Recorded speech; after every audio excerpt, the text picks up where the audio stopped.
তাদের সুবিধা করে দেওয়ার জন্য সকল মিডিয়াদেরকে প্রথমে আমার ব্যক্তিগত তরফ থেকে এবং এমএলএ যিনি বলেছেন সেটা সম্পর্কে আমি আগামী 13ই অক্টোবর 2025 আমরা সিভিল সোসাইটি থেকে 13 ঘন্টার বন আহ্বান করেছি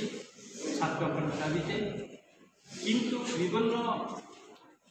সমাজের বিভিন্ন অংশের সঙ্গে কথা বলে, সিভিল সোসাইটির লোকেদের সঙ্গে কথা বলে এবং অন্যান্য সমাজের বিভিন্ন যারা আমাদের বুদ্ধিজীবী মহল তাদের সঙ্গে কথা বলে আমরা তাদের অনুরোধকে আমরা রাখতে হয়েছে যে যাতে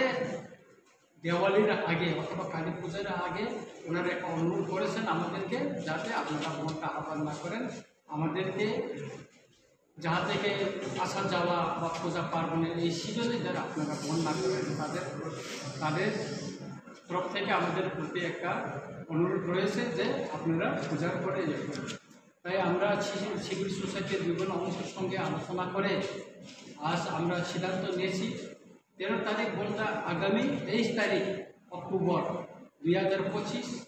12 ঘন্টা থেকে সেটা 24 ঘন্টা করা হয়েছে।